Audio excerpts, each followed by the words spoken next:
All right, welcome everybody. This is the closing day of the 10th San Diego Asian Film Festival Spring Showcase. It's been yet another surreal festival, but the best thing about it has been getting everyone's feedback. We like whenever an email comes into our staff, we all share it with each other. This is as close as we get to like feeling like you're all here with us in the lobby. I have a tab on my computer that's on all the time. I just refresh it like every 2 hours to see what the latest audience award balloting it is. Like that's how I get a sense of like the excitement of the festival. Anyways, thank you all for making this festive for all of us, and we're also very grateful to all the filmmakers who have been a part of the festival this year. Filmmakers who've participated in live Q&As, pre-recorded Q&As. We've had filmmakers from the Philippines, Hong Kong, Hawaii. And we're really glad to be able to kind of end things by bringing it all home into California with our closing film, Try Harder. And of course, we're thrilled to have with us Try Harder director Debbie Lum, producer cinematographer Lou Nakasako, and one of the students profiled in the film, Sophia Wu. So thank you all for joining us today. Thank you for having us. Yeah, thanks, Brian. Thank you. This was exciting. And thank you to our audience. You're all joining us live from Facebook, Twitch, YouTube. I suspect you all have a lot of questions. So just feel free to type them all into the chat on your whatever platform you're using. You don't have to wait for me to prompt you. I'll see your questions. They'll get funneled to me, and I'll integrate them into our conversation. Okay, but I think I know what one of the questions is going to be, so I might as well start with that. First of all, I think this film was filmed in like 2019 or so. I think I saw like a calendar that said 2019. I mean, that's basically like 15 years ago in pandemic time. So I think everyone wants to know, like, how is everybody doing? Like, especially our 5 main characters. So maybe Sophia, we'll start with you, and then maybe Debbie or Luke can fill us in on everybody else. Sure. Well, I think it was actually 2017 because that was 17. my senior year of high school. Well, I'm doing well. I'm about to graduate from college and I go to UCLA now, so that's very exciting. Yeah, kind of just finding myself in this very similar transitional period of, you know, the parallels between senior year of high school and senior year of college are definitely there, but I think that now is a much more exciting and scary time, and so that's kind of what's going on in my life. I'm guessing college is not what they told you was going to be. like everything you prepared for at Lowell. It's funny because I don't think I was really preparing for college. I was preparing for the college application, you know, and so I don't think I came into college knowing what I would expect. I just knew I would meet a lot of people and take a lot of fun classes and probably, hopefully figure out what I'd want to do with my life. But I've realized that that's not necessarily something that you need to figure out in college. Well, we'll come back to ask you more about your college life in a bit. But yeah, Debbie or Lou, if you want to let us know how's everybody else doing? Yeah, yeah, you know, it did film 4 years ago. That's when we were in production, and then it took a while to, you know, get through fundraising and editing, and then the pandemic hit. So it took a long time, but it's timely now because our students, you know, like Sophia, Alvin, Rachel and Ian, they're all about to graduate from college and they're doing really well.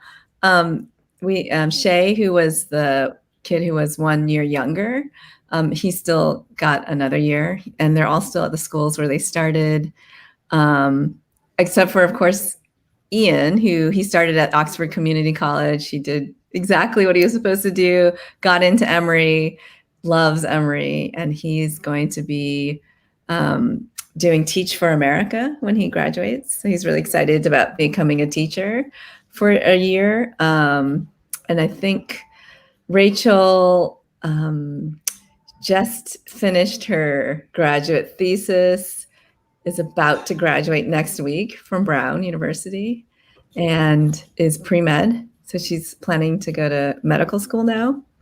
And then Alvin, he finished up at Berkeley, or he's finishing up at Berkeley. I think they still have a little ways to go.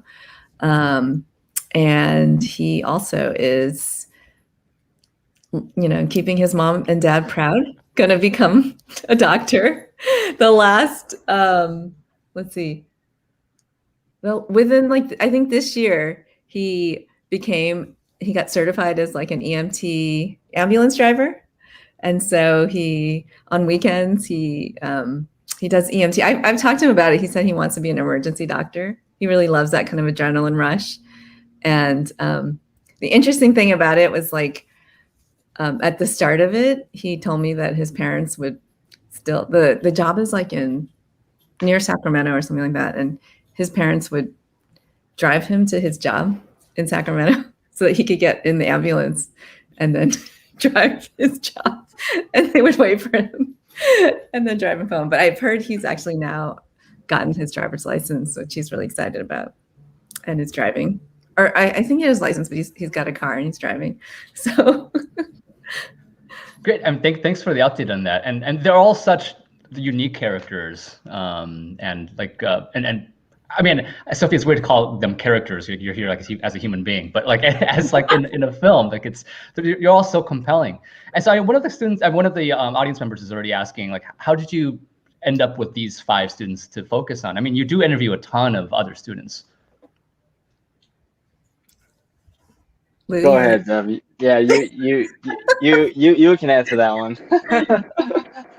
We've done a lot of Q&As, and anyway, it was hard to, I mean, in a way it was hard, in a way it was easy, you know. I mean, when we met Sophia, we knew we wanted to follow her.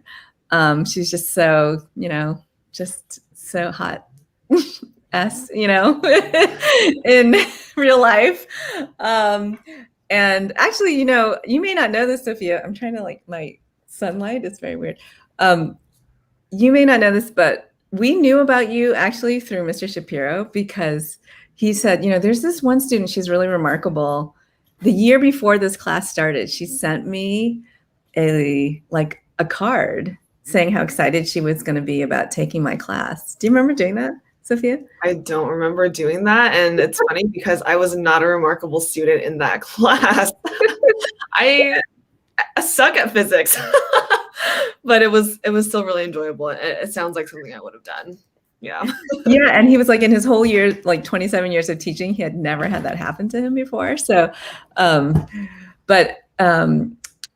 we had been there the full year before that, Lou and I, because we were researching a different form of, a different angle on the documentary. We were looking at it through the perspective of tiger moms and tiger parenting. And we had spent a lot of time just interviewing lots of students, asking them about their experiences with their parents and, you know, what the stereotype, is it real or not? And, you know, and so we had met a whole lot of kids, and, you know, some of them, like Alvin, we met the first day and we knew we wanted to film him.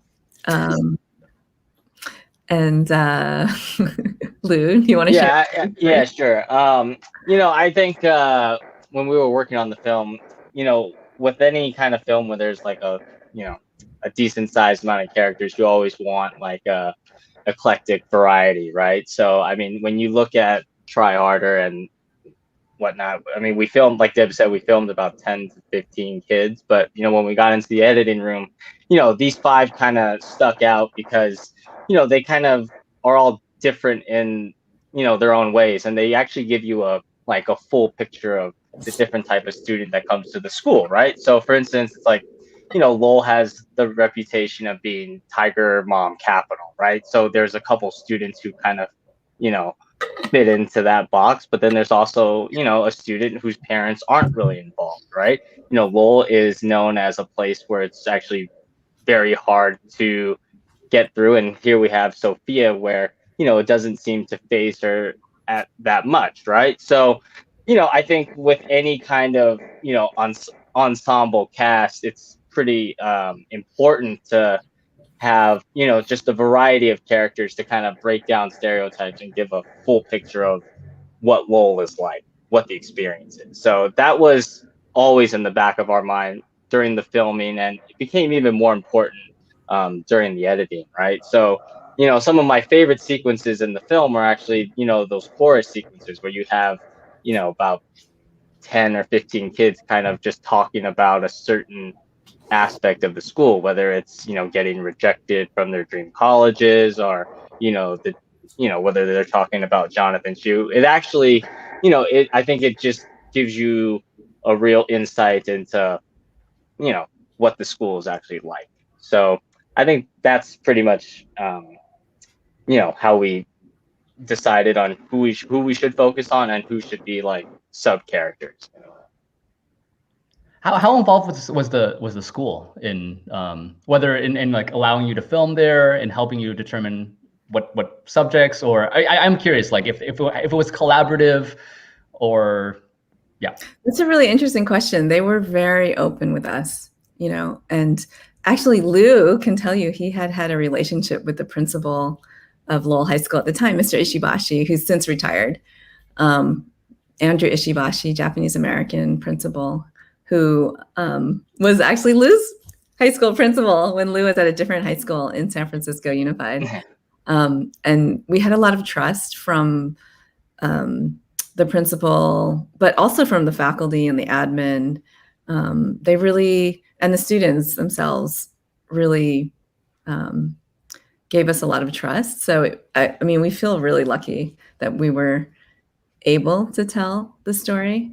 But Lou was mentioning the chorus. Lowell High School also was a character in the film. We always felt like that when we were constructing the edit, which, 5 kids is a lot of kids to follow, 5 characters. And then we also had a high school who was a kind of a character upon itself. So it was, it was a lot to try to pack in there. I mean, like, how did you earn that trust? Because I feel like they could have suspected that this might be some sort of expose or something, right? Well, we were super lucky that the teacher and the main teacher in the film, Mr Shapiro, he was pretty much our entry point into Lowell High School. So the fact that, he gave us access and was really probably our biggest advocate, I think that helped a lot. Richard's been teaching there for over 30 years. So, I mean, he has, a certain amount of sway there. And then also, I think the other teachers in the school realized that, we're not trying to drudge up any dirt or whatnot. So, and I think they realized how great the students are and the struggles that they kind of go through. So I think it actually wasn't that hard to film in classrooms or to film around the school. It was actually very, very simple once Richard kind of gave us the access. And once Ishibashi, the principal, gave us the access. I mean, like, we were very, very lucky in that regard, because as you know, like, documentaries, the access is everything. So there wasn't a ton of drama there. Also, I mean, I wouldn't, my intention was never to make a salacious documentary. It's very, I mean, for me, some documentary is all about the people who are in it, and they're giving you permission to tell their story. And so you have to do it with empathy and respect. And I think that was clear. I don't know, you can ask Sophia, but right, Sophia, as a student, like, were other students, like, how did the students talk about this project as it was starting, or even as it was going on? You mean like during my senior year? Yeah, during the senior year, where they're like, oh, there's those that Debbie and Lou are back on campus, like, we have to watch ourselves. Was it like that, or No. What was the perception among students of this project? It was very much like curiosity and kind of just like, oh, like, there's a big camera over there. I do remember, I think at some points, like, Debbie or Lou would ask if they could film me somewhere, if they could film me, like, in journalism or something, and I'd have to bring it up to, like, my journal advisor, Mr. Williams, and he'd be like, what?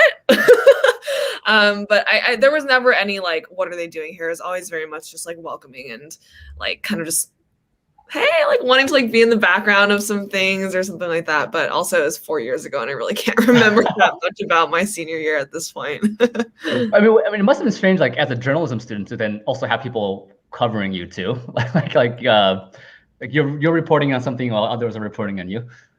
Yeah, definitely. It's a little bit like I don't know what the phrase for it at this point is, but yeah, I mean, and they caught shots of, like, Rachel too, and that was really cool. But I think it was still just an awesome experience, because it's like, some of the kids in journalism were, like, photography kids or were, like, videography kids, and to be, like, filmed was also, like, really fun thing, I think. We have a question from the audience. This is from Leanne Kim, who asks, did you ever have any parents who are kind of wondering, like, how are my students being, how are my children being portrayed in the film? Hi, Leanne. Thanks for being here. Thanks for having us in this festival. Did we, we never had that really, actually. I mean, really, I think part of it was we made it clear what the parameters of the filming would be. That was very much focused on the college admissions process. I think a lot of people felt like that was a very worthy subject that needed to have a light shined upon it. And we met, we actually filmed a lot with the parents, that a lot of it we didn't include because like they deserve their own story. You could, I would love to do a series on Rachel and her mom. It's like they could have their own reality show. We spent a lot of time with them. And, we spent more time with Alvin's parents and Ian's parents. And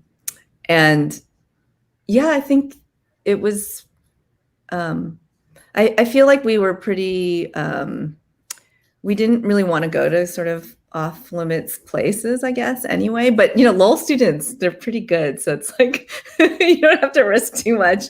I don't know. I've seen other high school documentaries that are much more kind of, I don't know. I'm a parent. I wouldn't feel comfortable casting that light on a young person, knowing that is going to be sealed into a film in their fate, But Lou, did you have any? No, I think I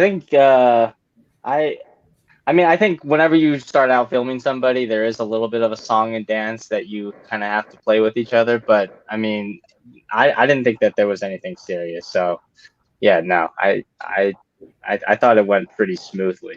Yeah. So Debbie, it's great to hear that you said like you really wanted to focus on the admissions process, because there's so many other stories that could have been told at Lowell. And especially, I mean, even since this film came out, the fact that they changed the admissions process and especially the news about anti-Blackness at the high school.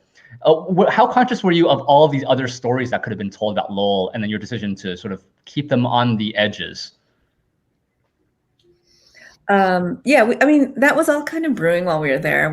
I think the year before we were filming your senior year, Sophia, was the Black Student Union walkout, right? I think there had been an incident, and the students were very well aware of it. So it came up a lot, diversity at Lowell. Students were talking about, doing presentations about diversity and the consent decree, which is one of the many lawsuits that have happened historically at Lowell. Lowell is really, it's amazing. There's never been a feature documentary about it before. And I had that conversation with John Else, who's the former head of the UC Berkeley Graduate School of Journalism and an amazing veteran documentary filmmaker, about like why it hadn't been done before, or surprising that it hadn't been done before. It's Lowell High School is like a lightning rod of controversy within the San Francisco Unified School District, just because it's so different from other schools. In other cities like New York, there may be, I think, 8 magnet schools that have special admissions policies. In San Francisco, there's Lowell High School and SOTA, the School of the Arts. School of the Arts also has not that much diversity, but there's not many people investigating why that's the case at SOTA. I think Lowell has always kind of represented this thing in our community that's much talked about. So, but I was very OCD about college admissions. Lou would be like, and sometimes he would complain to me a little bit about that, probably because, he doesn't have kids yet. He will one day, and he'll understand how simple it is. But I knew that was a very universal story. And I think what I liked about Lowell High School was that it's like, I've said this a lot, it's majority Asian American student population. And at Lowell, being Asian American is the norm. It's normal. It's normal to be Asian American. It's such a novel concept, for someone for me, like someone like me, I grew up outside of San Francisco in the heartland, where Asian Americans are just a tiny minority. And I just thought it was a really interesting thing to explore. I also wondered maybe that's the reason why, because Lowell has been the majority Asian American high school for, decades. Maybe that's part of the reason why, Yeah, and I'm thinking about that too, like in the Asian American community in San Francisco and how that's changed throughout the decades, right? Because San Francisco has changed a lot in the decades. We think about this old time, like this older Chinatown kind of community there, as well as like the new tech community, which is bringing in sort of different kinds of potentially Asian American students. Was that something that you were thinking about while you were making the film, like the different kinds of Asians, like different generations? And how do you see that sort of playing out in terms of college admissions too? I can talk about that. Yeah, totally. We were very aware of that when we were there. We noticed, Lou noticed it. I think you can maybe talk about this personally, because high school has really changed since Lou was in high school. And we would talk, I think Lou had told me that Lowell used to be a much more kind of all around school where kids went to sporting, events, and they had a lot of, spirit at the games and all that kind of stuff. So the high school itself, I think the tenor of high school has changed in the last 15 years. And a lot of that is like the pressure around tech and the, real estate being so expensive, and, to sustain what, everyone's really competitive, trying to get into the top schools, and the expectations are higher all around. But I do also, yeah, definitely. I think the Lowell that we saw was a very Chinese school. But what I found really interesting was that, like, Sophia's parents are immigrants from mainland China, right? And Alvin's parents, one was Taiwanese and one was from mainland China. One spoke Mandarin, the other spoke Cantonese. There was a lot of Mandarin speaking, it seemed like, at Lowell High School. And what was interesting to me was like someone like Alvin, his identity in terms of like when we were growing up, we were all bananas, like our parents were told don't speak Chinese because, you'll get beat up for it. And this generation, they're much more fluid about their cultural identity. And some of the kids really don't necessarily distinguish between their Chinese identity, their American identity. Alvin, if you ask him, he thinks in Mandarin, he thinks in English. We interviewed him about that. It just didn't make it into the film. And I'm sure Sophia has a completely different perspective about that. Yeah, that's a really interesting take on the film that I feel like is totally worth exploring even more. I think at that point, because I had just grown up in such Asian American environments, like my elementary school, my friend groups in middle school and high school were like very Asian American, and I did not feel like I needed to explore my identity at that point.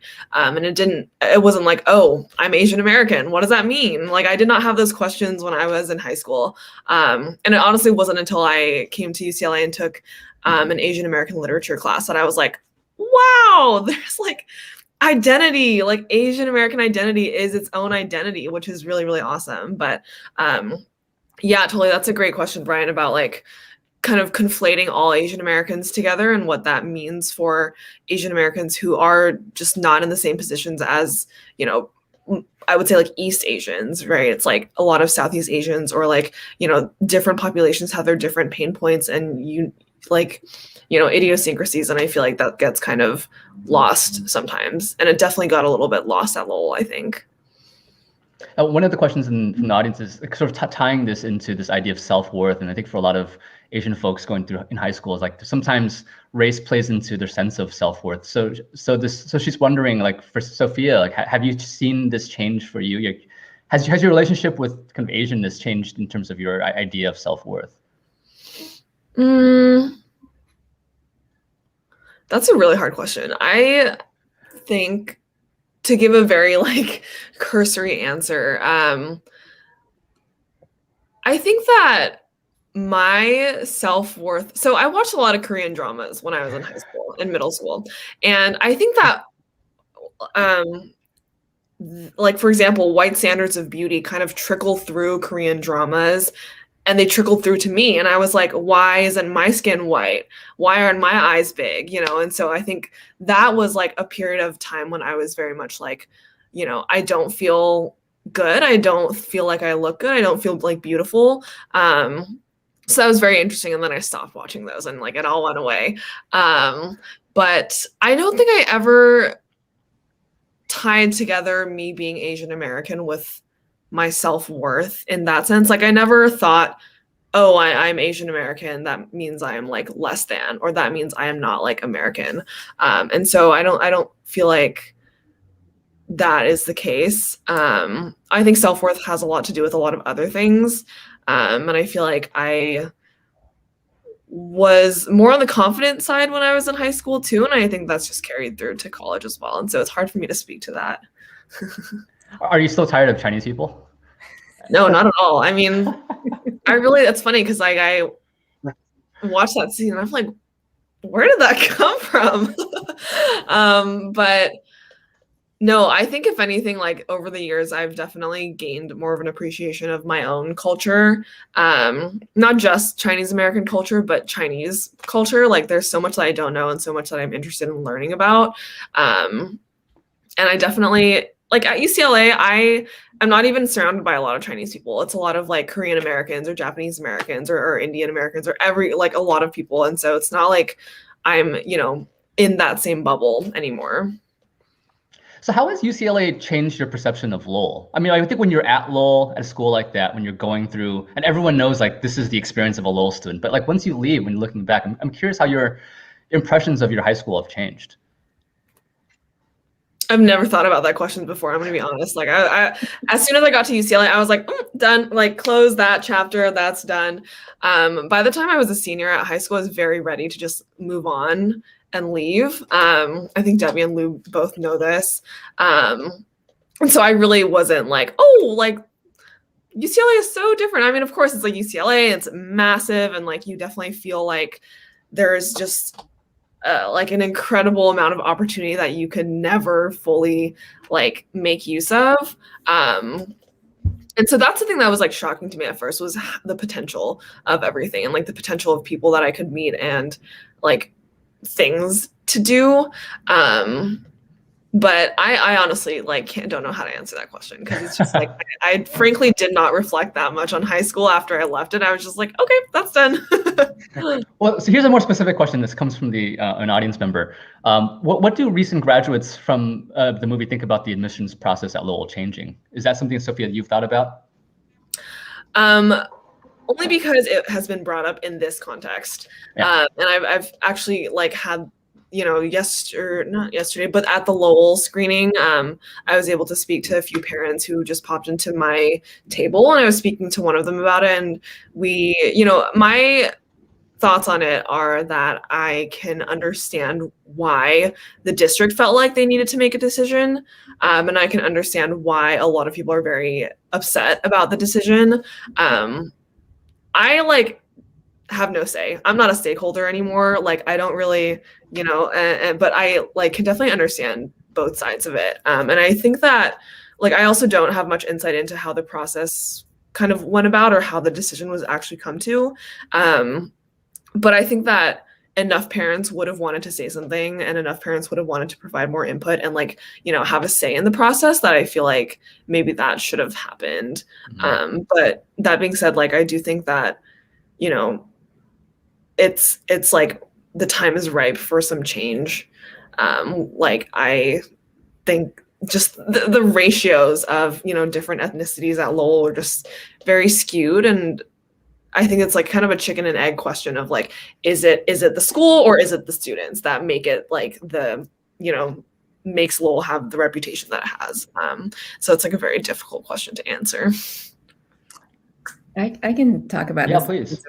We've had so many conversations, and just today when I walked out walking my dog, my neighbor whose daughter went to Lowell, was a couple years older than Sophia, And she went to Lowell herself. She's Filipino American. And we were just talking about this. We know all the different we know a lot of the different perspectives because, you know, like if you talk to Mr. Shapiro, he feels like the school board has really always had it out for Lowell, and that the policies that they're doing right now don't solve the problem that, you know, that does exist at Lowell, that it's kind of like a punishment in a way for a problem that starts before it starts in, you know, in pre-K.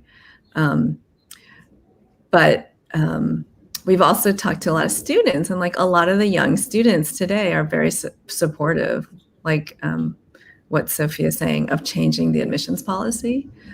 They're definitely not supportive of racism and anti-Black racism in particular at Lowell. I think for the most part, really the student, I mean, we never ever met a student who was really, I mean, that was really just like not the norm. The students, especially the Asian American students at Lowell that we talked to, they're all going to be card-carrying Democrats. They're really progressive, you know, like it's a very, yeah. And so it's a complicated situation, you know? And I think that really the hard part about it is this feeling that the community at Lowell wasn't consulted at all.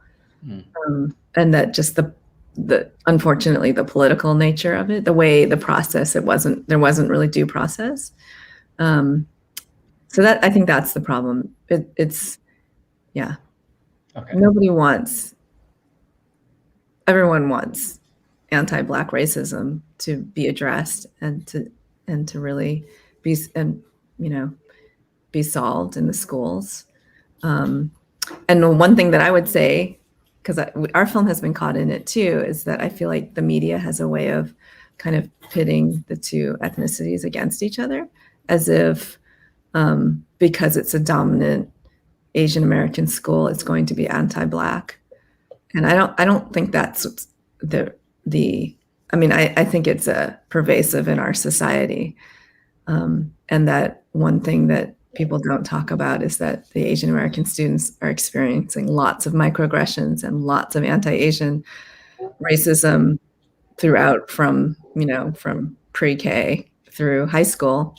And one thing about our community is that we haven't really been very activated and vocal about that until now, you know? So even when we were filming and talking to students about it, they didn't want to talk, that, you know, like we'd hear about it, but no one really could talk about it. It is amazing though that, like, for me, refreshing that people are able to talk about anti-Asian racism in the sense of like universities are not going to accept you because, or it's going to be much more difficult because you're Asian. And Rachel even vocalizes this too. And this is not something that I ever saw growing up. Just nobody ever talked about Asian American politics that way. Did you feel like that was? I mean, first of all, is Asian American Studies part of the curriculum? Like, what's in the air there that allows for that kind of conversation to even happen at all? You know, did you ever take ethnic studies, Sophia? This is part of we're trying to work on this with our Try Harder Impact campaign, because we would really like to see ethnic studies in high schools embraced throughout the United States. In California, it's a law. It's actually a mandate in public schools, but nobody takes the classes because it's the way that it's implemented is not very successful. Students who take ethnic studies, I think I don't quite understand it, but if you take it as a freshman, then you don't qualify for certain, like you can't take AP World History when you're a senior. So it really, it's like the students who, like Sophia, who are taking, you know, really hard academic classes often are kind of not being able to take ethnic studies. So that was really kind of, I mean, and Lou can talk about this personally. His mother, Laureen Chu, was one of the students who was part of the strike at San Francisco State that got, and she went to jail to be able to get by protesting to be able to get ethnic studies on campus. And if you look at it, it's like it's kind of throughout even colleges across the United States, it's a little bit haphazard whether there is ethnic studies, and if ethnic studies includes Asian American studies, often it doesn't. You know, we're often labeled as white adjacent, right? And or just, you know, not considered people of color, which is just really equivalent to being invisible, in my opinion. But I'm so digressing. Help bring me back. Well, I think just as a PSA to everyone in the audience, Google Lorian Chu if you need inspiration. Like, an absolute hero. So Yeah. I'm watching the film thinking like, why would anybody like Stanford, right? Like, given that it's like almost like it's a documented statistical fact that they don't like Lowell students, and that the reasoning for disliking Lowell students is somewhat related to race too. Why is it that we all still play along with it? Maybe this is a question for Sophia, or you're over it. You're probably over it. Well, yeah, I'm over it because I have some friends who go there, and I've heard things about the stresses that they go through, and I'm like, I would much prefer to be at UCLA. But of course, Stanford is still, I'm sure, an amazing school. I think it's just the fact that it's like a shiny name, and it's like, ooh, Stanford, like best, like I feel like if you ask anyone what like some of the best like, you know, colleges in the US are, Stanford is 100% like at the top of that list. I think that's all it is. It's kind of like, oh my God, you work for Facebook. Oh my God, you go to Stanford. It's the same thing. It's just that name recognition and the fact that it's so ubiquitous. I think that's what draws people in. I think we have an obsession with rankings generally. I mean, and we're definitely living in a time where people are very, with social media and just the last 4 years, we're very brand conscious. So it's kind of like the culmination of like a way in which Americans kind of obsess about, you know, brand name culture. But within, for Asian Americans, I think that's, when it comes to college, it's also particularly true. I was just at a panel with a high school teacher, actually a Galileo high school teacher, and he was saying that one of his seniors, the kid was graduating this year, and his name is Berkeley. He's Asian American, and he didn't realize that he didn't realize the weight of that name, the teacher, on the kid until after March came around and all the application notices came out, or I think it's April. It was April this year. And the student was feeling kind of bad because he didn't get into Berkeley. And he said, I didn't fulfill my parents' dream of getting into Berkeley.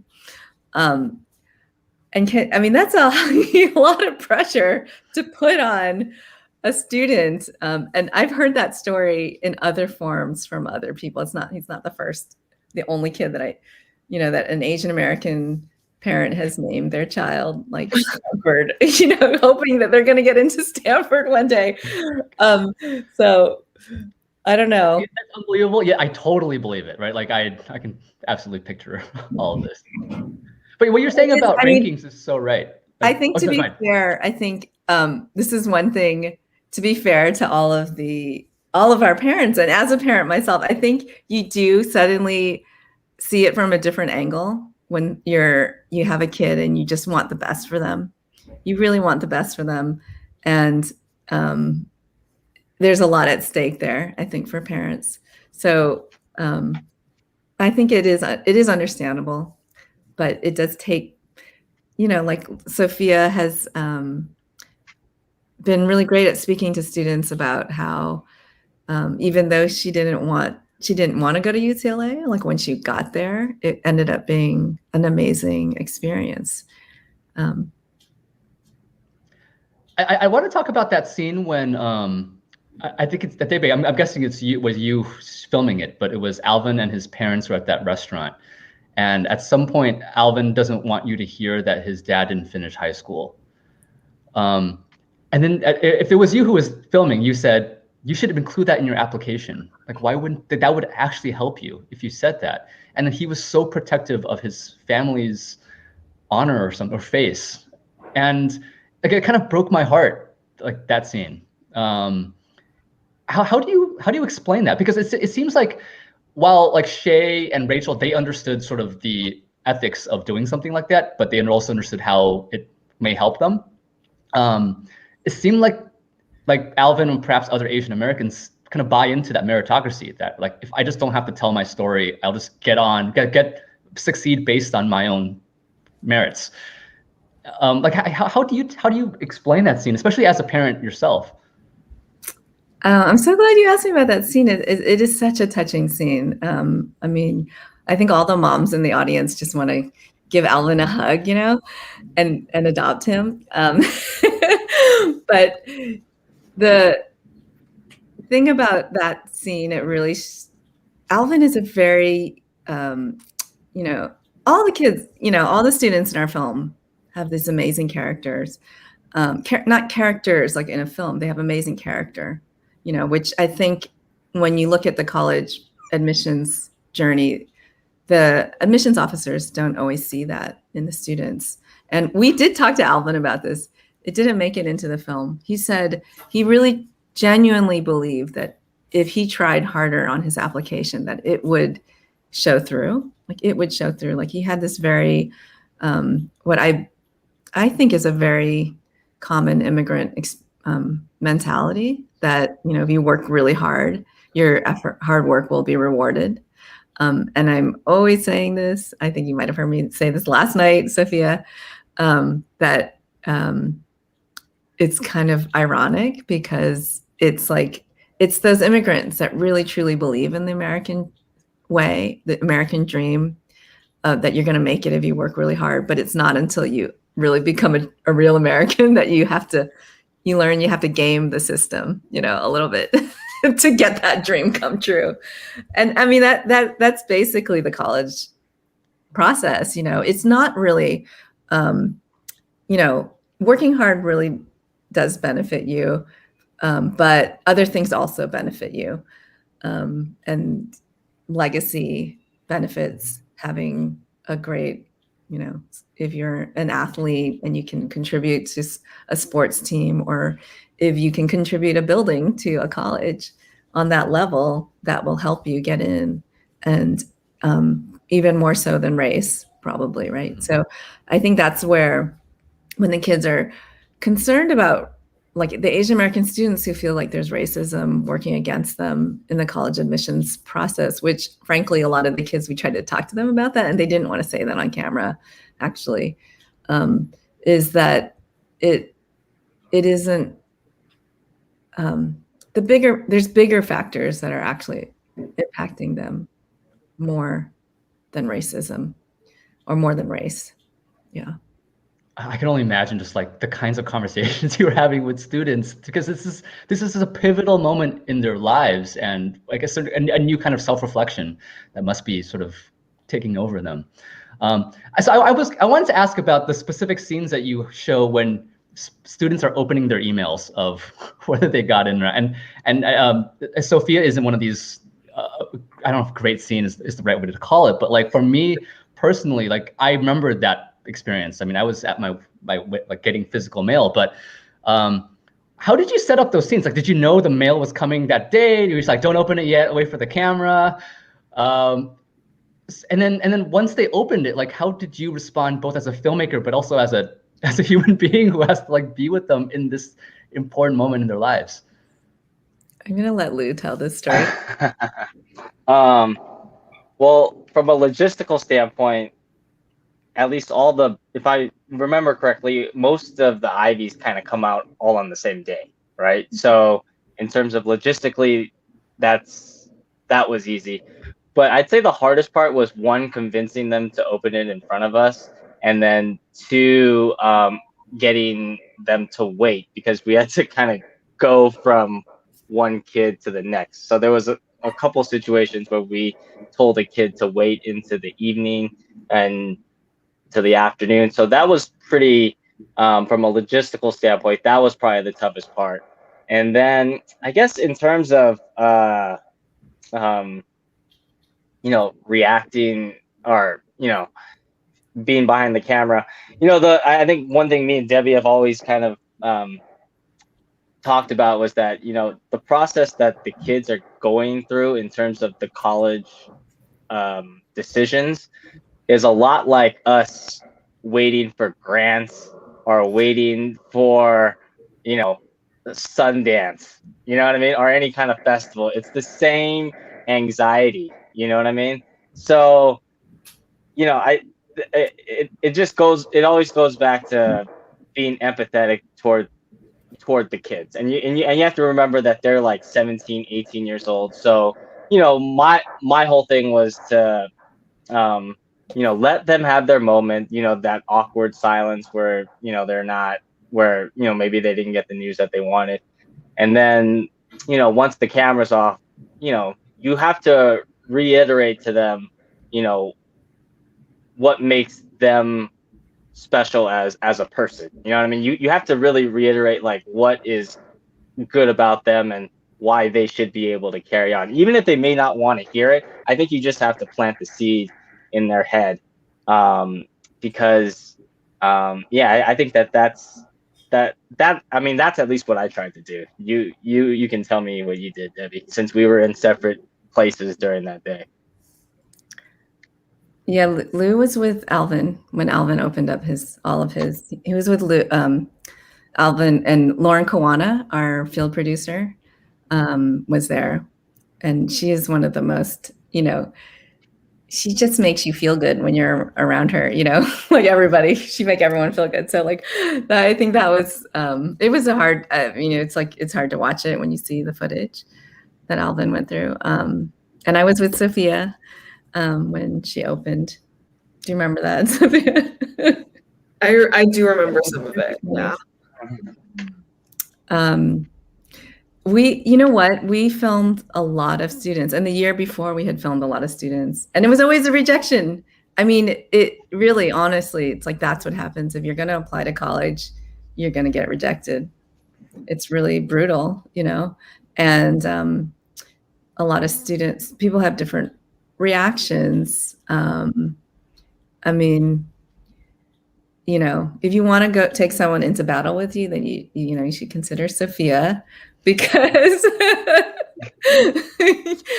I mean, that was like, it was, I was so impressed by how, how strong and confident you were as a 17-year-old, 18-year-old, really. You can see it today as an adult, but and almost college graduate. But and I shared this with you the other day. So one of the things that you said to us, Sophia, before you open your letters was like, if you forget that it's not a personal, like if you forget and you take it personally, that the colleges, when they send you those letters, that they don't really know you, and they don't, it's not a personal decision. They have all these other metrics that they're trying to go through. If you forget that, then you can get hurt. And that's what she said as a 17-year-old kid to us. And we're just like, okay.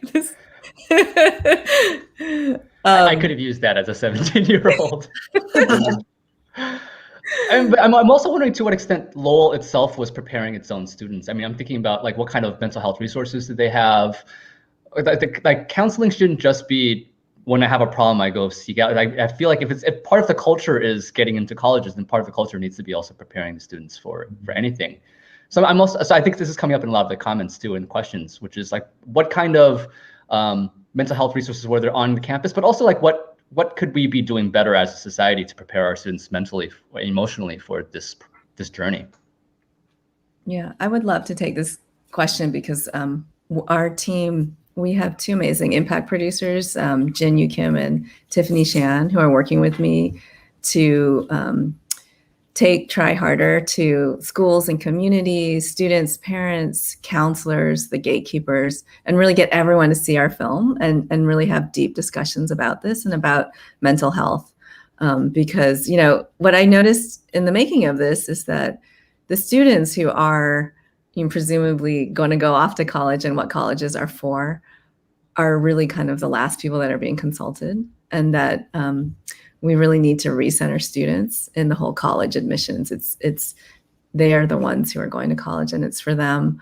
And mental health, I mean, I think everybody, you know, the millennial generation, everybody understands mental health, and we have all the tools and the information that are there, and there's less stigma around it. But I mean, they don't have time. This, like the students when we were there, they didn't have time to go into the wellness center and spend a moment just doing nothing. Their schedules were packed to the gills. And it's not just at Lowell High School, because when Lou and I started, we were, you know, down in other schools throughout the Bay Area, and talking to all kinds of people, talking to principals. You know, a principal at Mission San Jose, which is in Fremont, California, that said, you know, we're all on suicide watch, all the principals in these high schools, but at Fremont, they don't have a train like they do in Palo Alto. I mean, that is crazy.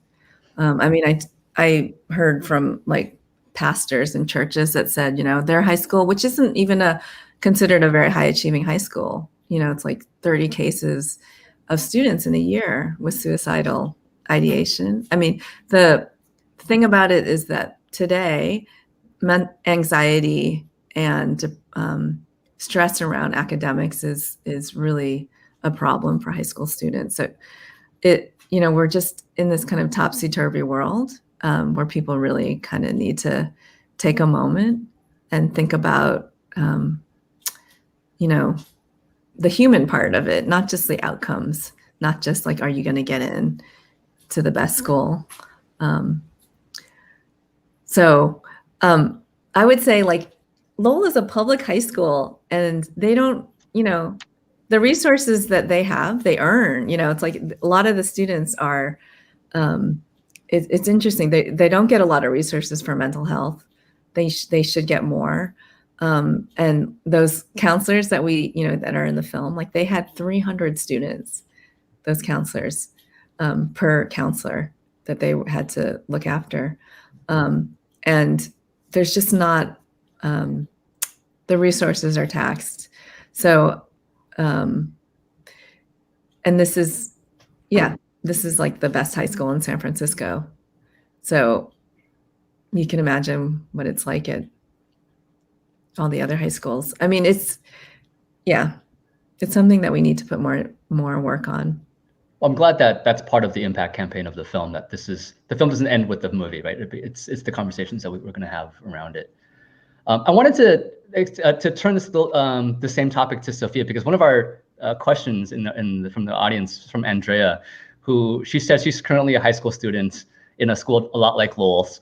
To Sophia, is there any advice you would give to your high school senior self about getting ready to start the college app process? And I'm not sure if Andrea is asking this because she wants to, like, in terms of, because you succeeded, so she wants to know your secrets and how to succeed, or if she's also talking about in terms of like mentally preparing yourself. So maybe you could address both.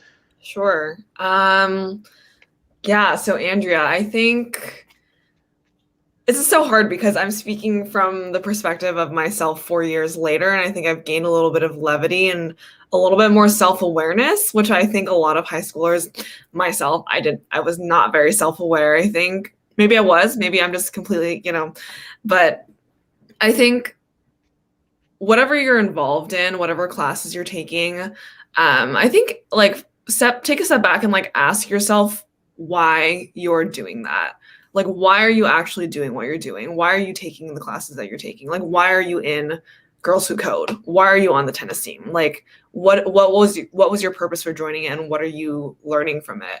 I think that's a big thing that colleges are interested in seeing. I think it's like they can tell from applications who is, I don't even know if self-awareness is a term, but who has an idea of who they are, right? And I think for me, I definitely, you know, this like line between showing someone who you are versus showing someone your achievements. I think I was on the achievement end, and I was very much like, oh, because I did all these things, that means I can go here. And that's definitely like not the case. I think it's when you demonstrate that you have reflected and that you have come to some sort of understanding of who you are. I think that's like really helpful, not only for college applications, but also just for life in general. Like that's something that is really important and definitely not like easy to do when you're in high school. I don't think I really truly was able to give any thought to that because I was just kind of like trying to spin like stories for my Common App application like out of my head, and I really don't remember any of my applications at this point.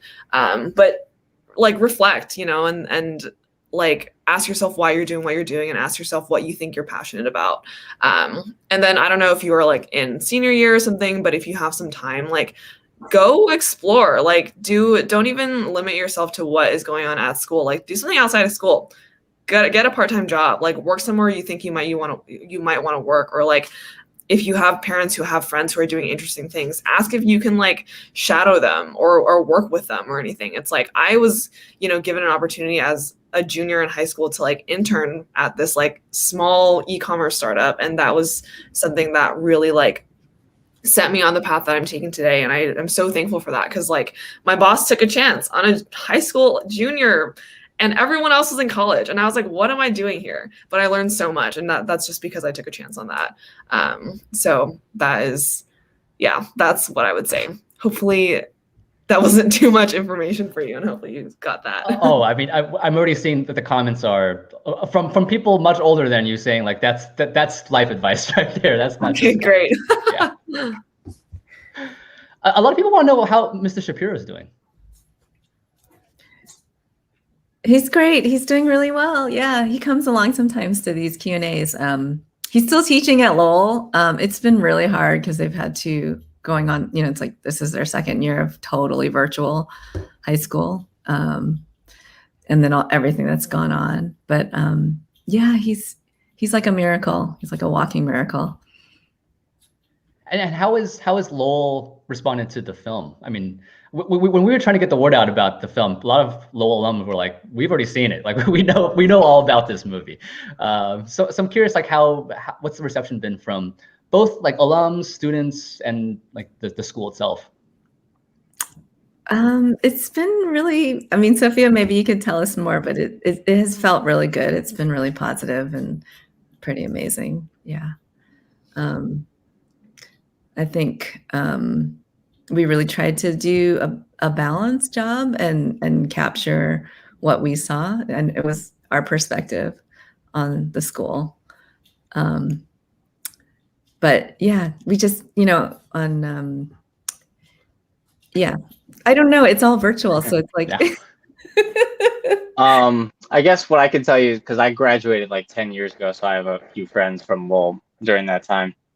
And then their main question was like, dude, like, where's like the sports? Like, where's the school spirit for the sports, right? And, I think that's a good question in terms of kind of showing how the landscape has changed a lot. Sports actually, yeah, I mean, that was the first thing that I noticed, because 10 years ago, Lowell had the biggest school spirit in terms of sports. And now they can barely like field enough kids to play on the football team. And then, 10 years ago, Lowell was winning football championships within the district. You know what I mean? So I think that's probably the biggest thing that has changed. It's just the fact that, it's even more about getting into a good college than it was even 10 years ago. And even 10 years ago, Lowell was always known as a pretty stressful place. So I think it's just gotten magnified even more, So that's probably, at least within my demographic, that's the biggest, that's the main reaction.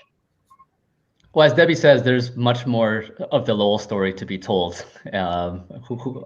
Maybe some of the audience will tell that story one day. I mean, this could be a whole TV series, like I see like an HBO season on Lowell or something. I know it's already been an hour, so I wanted to respect everyone's time. But I wanted to, Debbie, if you wanted to say something about what happens next for the film. Yeah, thanks. We're doing this festival tour, having these great experiences at San Diego Asian. In a couple of weeks, we're going to have our official San Francisco premiere at CamFest. And part of it is actually in person, kind of. We're doing a drive-in at Fort Mason, and I think there's still tickets. Please come out. If you have friends in San Francisco, tell them we might be there. Although we're not allowed to get out of our cars too much, I think. I don't know. It's also weird. But we're playing at lots of festivals, across the US. And we're trying to get our film to, like we were saying, to communities and schools. If you know of an organization that really should see the film, please reach out to us and go to our website and, support our impact campaign, tryharderfilm.com/impact. And yeah, that it's, I think sometime next year we will at some point go on to public television, because we are a public television film, but we're not quite sure when that's going to be yet. But well, we're already hearing from our audiences, whether high school students, college students, parents, administrators, who want this film to be part of future conversations they have for their own communities, for their own families. So we're really grateful for that. I know there are many questions from the audience that we weren't able to get to, but I mean, if there's more virtual festivals, you could probably just go to another festival's Q&A and keep asking your questions. But I am very grateful for our audience for this very lively conversation. And there were many comments too, not just questions. And so thank you for continuing this conversation. This is exactly why we wanted to play this movie. On top of the fact that it's so much fun, I laughed and cried and was horrified and reliving my 17-year-old self. Thank you, Debbie, Lou, and Sophia, for being here with us today and sharing your experience, your wisdom, and congrats on the film, and good luck on the rest of your festival tour. And also, it's the last day of the festival, so thank you all to our audience for sharing these last 10 days with us. The films don't end till midnight tonight, so squeeze in a couple more if you're hungry for them. Thank you all. Thank you. Thanks, Brian. The San Diego Asian is one of my favorite festivals. So, yeah. Oh yeah, and if anyone hasn't seen it, Seeking Asian Female, is it on Canopy or something, or are there ways for people to watch that too still? Maybe New Day. Oh yeah. New Day is where I have it right now. I got tired of managing the bootlegs, so yeah. Debbie has made many of our favorite documentaries here, or been involved with many of our favorite documentaries here at Status Staff. Anyways, thank you all again, and we'll see you all maybe in person one day. Thanks, everybody.